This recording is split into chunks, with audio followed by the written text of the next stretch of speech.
할렐루야, 참 좋은 아침입니다. 찬송가 354장 주를 앙모하는 자 함께 찬양하시면서 6월 3일 수요일 가정에서 드리는 새벽 예배를 주님 앞에 드리겠습니다.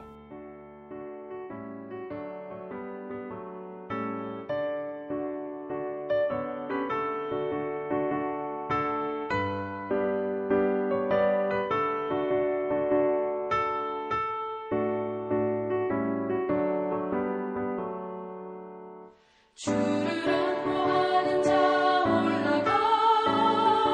올라가 독수리같이 모든 싸움 이기고 근심 걱정 벗어도 올라가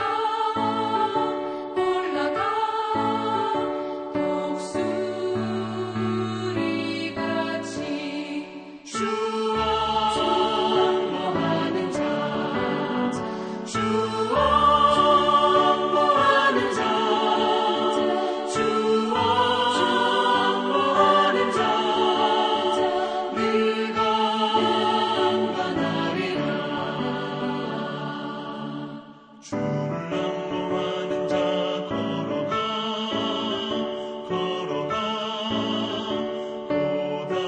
고단치 않네. 길을 잃은 양떼를 두루 찾아다니며 걸어가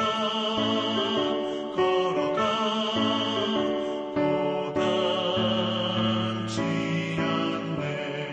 주와 앙모하는 자, 주 앙모하는 자, 주 앙모하는 자, 네가 평안하리라.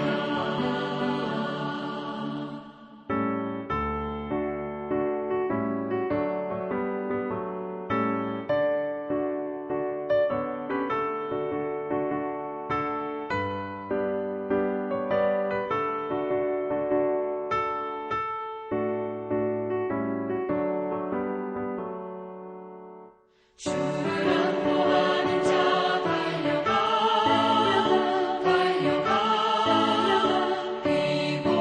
피곤치 않네. 천성문을 향하여 면류관을 얻도록 달려가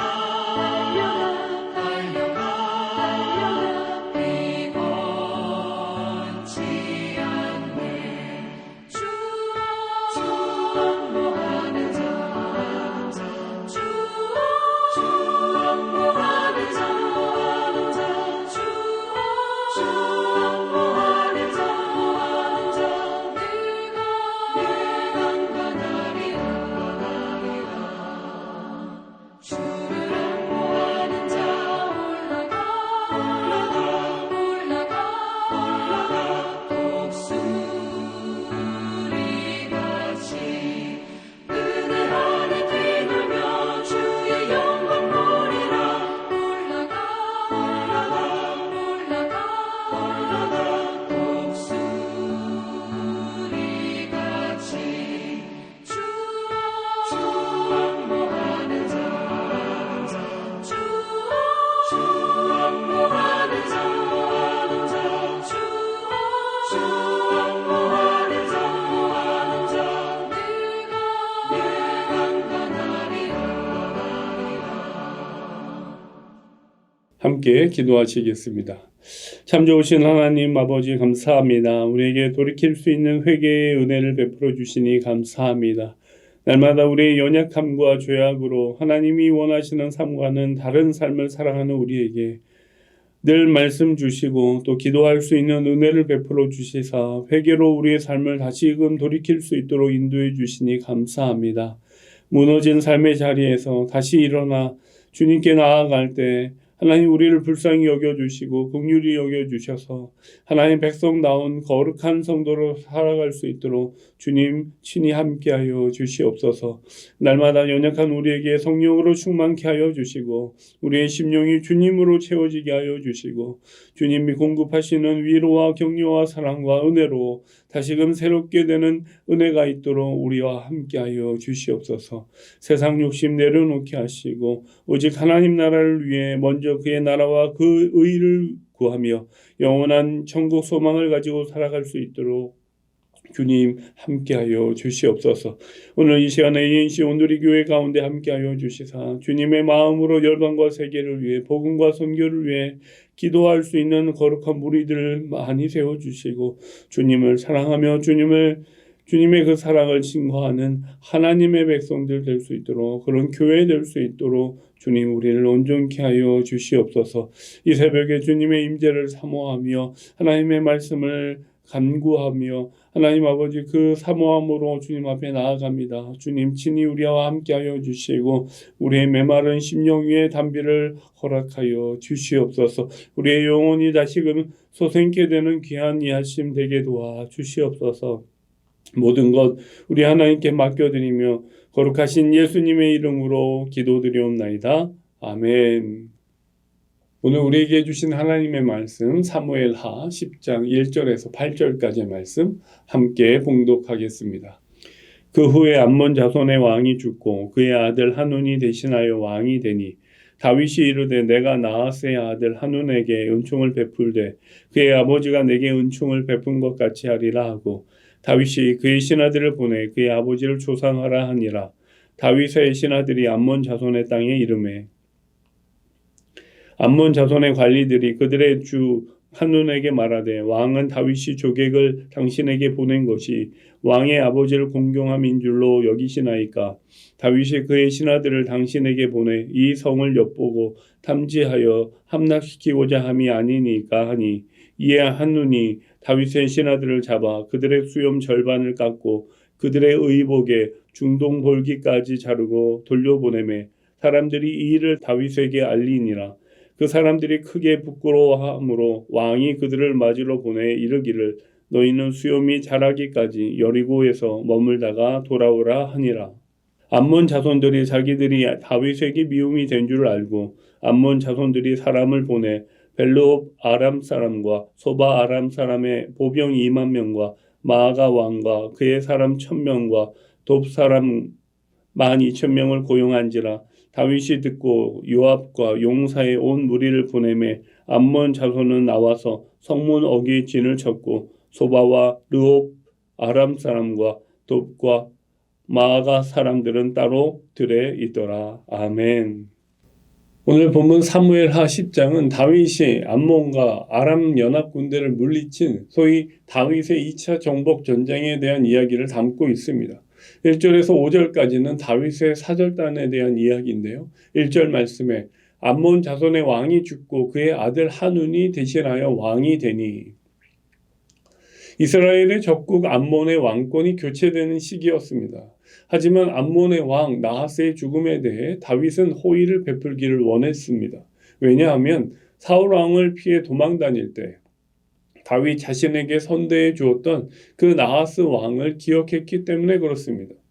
2절에 은총, 헤세드라는 단어를 사용하면서 나하스의 죽음에 대해 어떤 형태로든 동일한 은혜를 베풀고자 그의 장례식에 조문단을 보내기로 결정하게 되죠. 그러나 3절의 말씀에 보면 암몬 자손의 관리, 신하들이 오해하게 되고 그 조문객을 정탐꾼으로 의심하게 되면서 한운 왕에게 잘못된 간언을 하게 되면서 그릇된 판단을 내리게 만듭니다. 그래서 조문객들의 수염을 밀고 엉덩이를 내놓게 하고 쫓아내 수치를 주게 된 것이죠. 사절단에게 모욕적인 행위를 한 것은 그 사절단을 보낸 다윗을 엿보인 것입니다. 그래서 여리고에 머물다가 수염이 자랄 때까지 기다리다가 돌아오라고 명령하게 되죠. 그래서 다윗과 자신의 아버지 나하스와 맺은 신뢰와 헤세드의 관계를 흔드는 어리석은 행동을 한 것이 계기가 되어서 전쟁이 나게 된 것입니다. 아들 한우는 신하들의 간언을 그대로 들은 것이 잘못이었고 현명하지 못한 신하들을 둔 것이 불행의 시작이 된 것입니다. 사절단을 정탐꾼으로 오해할 정도로 분별력을 갖지 못한 것이죠. 신중하지 못한 그들의 판단은 돌이킬 수 없는 후회를 가져오게 된 것입니다. 6절 말씀에 다윗에게 미움이 된 줄을 알고 아람 용병을 고용해 전쟁을 벌이게 되는 것을 보게 됩니다. 다윗은 적국에 대해서는 아주 매우 엄격한 기준을 적용하는 반면에 자신에게 은혜를 베푼 사람이나 나라에 대해서는 신의를 지켰던 사람입니다. 요나단의 아들 무비보셋에 대한 다윗의 태도를 미루어 보면 그가 얼마나 신의를 중요하게 여기는 사람인지를 알 수 있습니다. 한운과 신하들은 아버지 나하스와 다윗의 우정이 하나님께서 만드신 관계라는 것을 존중하지 않았습니다. 다윗 뒤에 계신 하나님과 부친 나하스가 맺은 신뢰의 관계를 소중히 여기지 않았던 것이죠. 하나님에 대한 신뢰가 없는 한우는 신하들이 내놓은 지극히 정치적인 발언에 부안해동하게 된 것이고, 말씀에 기반 두지 않은 지혜롭지 못한 신하들은 온 나라를 어지럽히고 흔들게 된 것입니다. 우리는 때로 자신이 어려웠을 때 도움을 받았던 이들을 나 몰라라 하며 외면하는 경우가 있습니다. 은혜를 입으면 갚는 것이 사람의 기본 도리일 것입니다. 그럼에도 불구하고 받은 은혜를 잊어버리고 오히려 은혜를 배반하는 배은망덕한 경우들을 우리의 삶에 종종 보게 됩니다.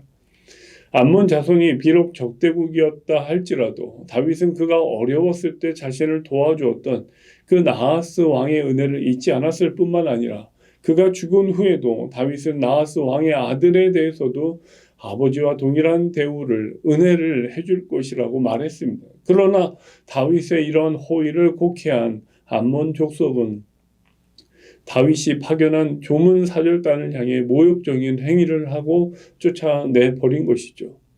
이는 사절단만을 모욕한 것이 아니라 이들을 파송한 다윗뿐만 아니라 또한 이스라엘 전체를 모욕하는 처사였습니다. 다윗은 하나님을 사랑하여 폐위된 왕의 손자까지도 품어주었던 은혜의 사람이었습니다.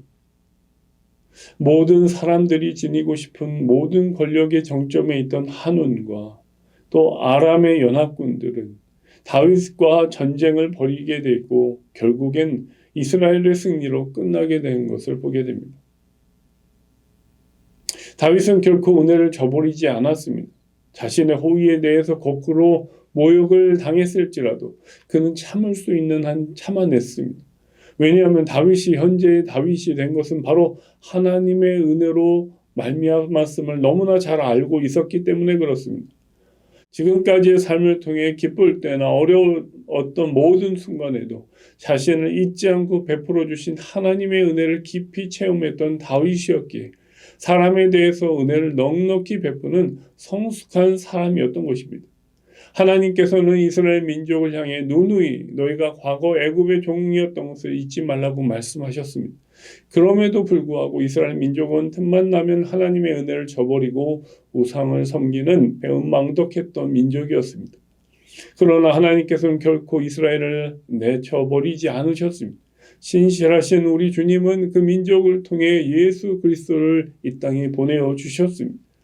이스라엘을 향한 하나님의 사랑이 바로 우리를 향하신 변함없는 사랑임을 잊지 말아야 할 것입니다. 은혜를 저버리는 감사가 없는 시대 속에서 하나님의 한량없는 은혜를 받은 우리 그리스도인들은 우리가 어려웠을 때 은혜를 베푼 우리의 이웃에 대해서 그리고 지금 어려운 처지에 있는 우리의 이웃에 대해 무엇을 베풀며 삶을 살아가야 할지를 생각해 봐야 할 것입니다. 오늘 들은 말씀을 통해 우리 주변의 이웃들을 더 깊이 생각하며 또 다른 은혜를 흘려보낼 수 있는 은혜가 있는 저와 여러분 되기를 주의 이름으로 축원합니다. 함께 기도하시겠습니다. 참 좋으신 하나님 아버지 감사합니다. 말씀을 통해 저희를 향한 하나님의 사랑과 은혜를 다시 한번 생각해 볼 수 있도록 인도해 주시니 감사합니다. 하나님의 은혜를 깊이 체험한 다윗이 하나님의 은혜를 잊지 않을 뿐만 아니라 사람에 대한 신의를 저버리지 않는 삶을 살았듯이 저희 모두도 우리 각자 처해진 상황 속에서 받은 은혜를 생각하며 베풀어 주신 그 은혜를 더 많은 이웃들을 향해 흘려내보낼 수 있는 하나님의 사람들 될 수 있도록 인도하여 주시옵소서. 받은 은혜를 저버리는 자들 되지 않게 하여 주옵소서. 그 은혜를 은혜될 수 있도록 흘려보낼 수 있는 바로 은혜의 사람들 되게 도와주시옵소서. 우리를 통해 하나님의 나라가 더 확장되게 하여 주시며 우리를 통해 하나님의 은혜가 살아있음을 증거할 수 있도록 하나님 우리를 사용하여 주옵소서. 오늘 하루도 그렇게 받은 은혜를 증거하며 살 수 있는 하나님의 사람으로 세워주실 것을 믿사오며 거룩하신 예수님의 이름으로 기도드리옵나이다. 아멘. 들은 말씀 생각하시면서 함께 기도하시겠습니다.